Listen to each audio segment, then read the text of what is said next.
9P का जो कि ग्लोरिफिकेशन ऑफ ऑफेंसिव टेररिज्म है, सेक्शन 10 जो कि साइबर टेररिज्म है, सेक्शन 11 जो कि हेट स्पीच है और सेक्शन 26A जो कि फेक न्यूज़ है। इन सेक्शंस के तहत दर्ज किया गया है। लेकिन जो इंटरेस्टिंग बात है, उन्होंने ये एलिज किया है FIR में कि मैं BLA या TTP को सपोर्ट करती हूँ या ग्लोरीफाई करती हूँ, जबकि जो मेरी सारी ट्वीट्स साथ लगाई गई हैं वो ट्वीट्स मिसिंग पर्सनस के इशू पर हैं, या वो ट्वीट्स हैं जहाँ मैं मारंग बलोच की रिहाई का मुतालबा करी हूँ, या जहाँ मैं ये मुतालबा करी हूँ कि रियासत का जबरी गुमशुदगियों के केसेस में एहतसाब होना चाहिए। अच्छा, ये जो 3 अफराद के नाम शामिल किए गए, एक अली वज़ीर, दूसरा मंजूर कश्तीन, तीसरा मारंग बलोच, क्या वजह है कि अभी रियासत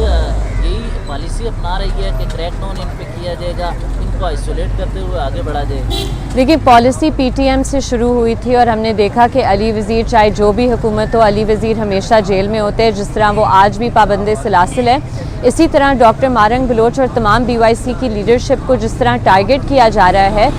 इस FIR से सिर्फ नहीं लेकिन जो बाकी भी उनका कॉन्डक्ट है, बिल्कुल जाहिर हो रहा है कि रियासत ने एक पॉलिसी डिसीजन ली हुई है PTM और BYC सिविल राइट्स मूवमेंट्स के हवाले से कि जो भी पुरअमन रहेगा उसकी आवाज़ और उसकी जो मुतालबात वो कर रहा है वो टॉलरेट नहीं किए जाएंगे और वो यूज़ ऑफ फोर्स से सप्रेस किए जाएंगे। तो इसका नतीजा क्या नज़र आ रहा है और अब आप लीगली क्या करेंगे इस हवाले से? लीगली तो अभी हम एड इंटरम बेल पर हैं, जिसकी अगली समात 11 सितंबर को लगी हुई है। तो देखते हैं कि उस समात पर क्या होता है। बाकी जिस तरह पहले वाले मुकदमात का सामना करें, इसका भी करेंगे। लेकिन जो अफसोस की बात है कि रियासत जो पैगाम दे रही है मुझ जैसे या और शहरियों को, वो ये पैगाम दे रही है कि अगर आप पुरअमन मूवमेंट्स के लिए आवाज़ उठाएंगे, आप पर क्रिमिनल प्रोसीडिंग्स इनिशिएट की जाएंगी, जबकि जो असल में इस मुल्क में मज़हब की बुनियाद पर और बुनियादों पर नफरत फैला रहे हैं या हथियार उठा रहे हैं, उनके खिलाफ कोई कार्रवाई नहीं होगी। जो पर्चा दर्ज किया गया है वो उसका तारीख़ वक्त वक़ुआ 2021 से लेकर 25 तक है और उसमें सेक्शन 9P का जो कि ग्लोरिफिकेशन ऑफ ऑफेंसिव टेररिज्म है, सेक्शन 10 जो कि साइबर टेररिज्म है, सेक्शन 11 जो कि हेट स्पीच है और सेक्शन 26A जो कि फेक न्यूज़ है। इन सेक्शंस के तहत दर्ज किया गया है। लेकिन जो इंटरेस्टिंग बात है, उन्होंने ये एलिज किया है FIR में कि मैं BLA या TTP को सपोर्ट करती हूँ या ग्लोरीफाई करती हूँ, जबकि जो मेरी सारी ट्वीट्स साथ लगाई गई हैं वो ट्वीट्स मिसिंग पर्सनस के इशू पर हैं, या वो ट्वीट्स हैं जहाँ मैं मारंग बलोच की रिहाई का मुतालबा करी हूँ, या जहाँ मैं ये मुतालबा करी हूँ कि रियासत का जबरी गुमशुदगियों के केसेस में एहतसाब होना चाहिए। अच्छा, ये जो 3 अफराद के नाम शामिल किए गए, एक अली वज़ीर, दूसरा मंजूर कश्तीन, तीसरा मारंग बलोच, क्या वजह है कि अभी रियासत यही पॉलिसी अपना रही है कि क्रैक डाउन इन पे किया जाएगा, इनको आइसोलेट करते हुए आगे बढ़ा जाएगा? देखिए, पॉलिसी PTM से शुरू हुई थी और हमने देखा कि अली वज़ीर, चाहे जो भी हुकूमत हो, अली वज़ीर हमेशा जेल में होते हैं, जिस तरह वो आज भी पाबंदे सिलासिल है। इसी तरह डॉक्टर मारंग बलोच और तमाम BYC की लीडरशिप को जिस तरह टारगेट किया जा रहा है,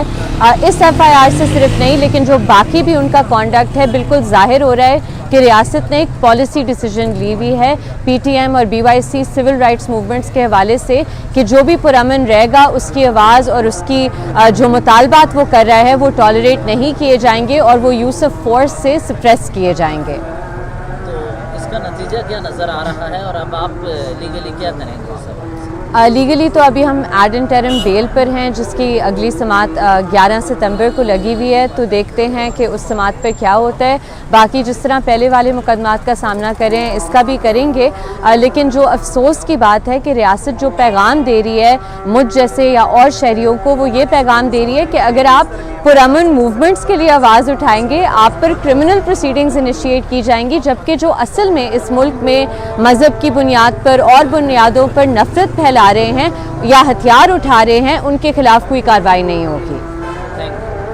जो पर्चा दर्ज किया गया है वो उसका तारीख़ वक्त वक़ुआ 2021 से लेकर 25 तक है और उसमें सेक्शन 9P का जो कि ग्लोरिफिकेशन ऑफ ऑफेंसिव टेररिज्म है, सेक्शन 10 जो कि साइबर टेररिज्म है, सेक्शन 11 जो कि हेट स्पीच है और सेक्शन 26A जो कि फेक न्यूज़ है। इन सेक्शंस के तहत दर्ज किया गया है। लेकिन जो इंटरेस्टिंग बात है, उन्होंने ये एलिज किया है FIR में کہ میں BLA یا TTP کو سپورٹ کرتی ہوں یا گلوریفائی کرتی ہوں، جبکہ جو میری ساری ٹویٹ ساتھ لگائی گئی ہیں وہ ٹویٹس مسنگ پرسنس کے ایشو پر ہیں، یا وہ ٹویٹس ہیں جہاں میں مارنگ بلوچ کی رہائی کا مطالبہ کری ہوں، یا جہاں میں یہ مطالبہ کری ہوں کہ ریاست کا جبری گمشدگیوں کے کیسز میں احتساب ہونا چاہیے۔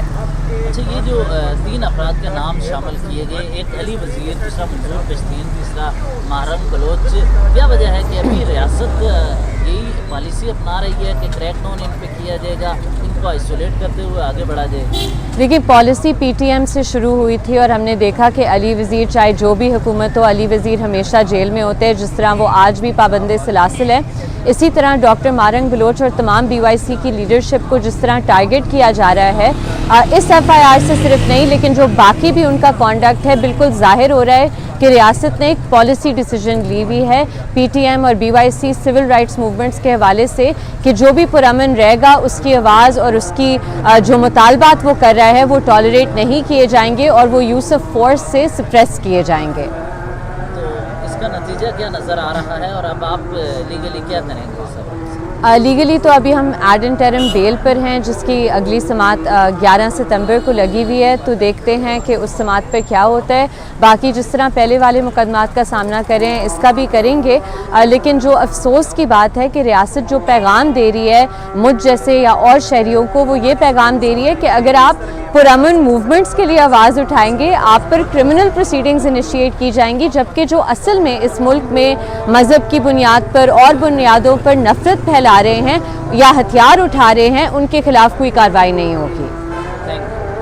جو پرچہ درج کیا گیا ہے وہ اس کا تاریخ وقت وقوع 2021 سے لے کر 25 تک ہے، اور اس میں سیکشن 9P کا جو کہ گلوریفیکیشن آف آفینسو ٹیررزم ہے، سیکشن 10 جو کہ سائبر ٹیررزم ہے، سیکشن 11 جو کہ ہیٹ سپیچ ہے، اور سیکشن 26A جو کہ فیک نیوز ہے، ان سیکشنز کے تحت درج کیا گیا ہے۔ لیکن جو انٹرسٹنگ بات ہے، انہوں نے یہ الیج کیا ہے FIR میں کہ میں BLA یا TTP کو سپورٹ کرتی ہوں یا گلوریفائی کرتی ہوں، جبکہ جو میری ساری ٹویٹ ساتھ لگائی گئی ہیں وہ ٹویٹس مسنگ پرسنس کے ایشو پر ہیں، یا وہ ٹویٹس ہیں جہاں میں مارنگ بلوچ کی رہائی کا مطالبہ کری ہوں، یا جہاں میں یہ مطالبہ کری ہوں کہ ریاست کا جبری گمشدگیوں کے کیسز میں احتساب ہونا چاہیے۔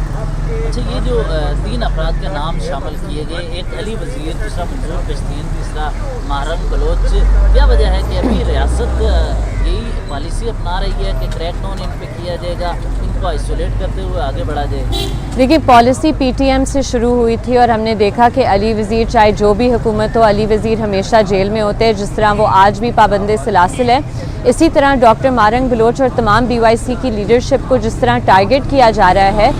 اس FIR سے صرف نہیں لیکن جو باقی بھی ان کا کانڈکٹ ہے، بالکل ظاہر ہو رہا ہے کہ ریاست نے ایک پالیسی ڈیسیجن لی ہوئی ہے PTM اور BYC سول رائٹس موومنٹس کے حوالے سے کہ جو بھی پرامن رہے گا اس کی آواز اور اس کی جو مطالبات وہ کر رہا ہے وہ ٹالریٹ نہیں کیے جائیں گے اور وہ یوز آف فورس سے سپریس کیے جائیں گے۔ تو اس کا نتیجہ کیا نظر آ رہا ہے اور اب آپ لیگلی کیا کریں گے؟ لیگلی تو ابھی ہم ایڈ انٹرم بیل پر ہیں، جس کی اگلی سماعت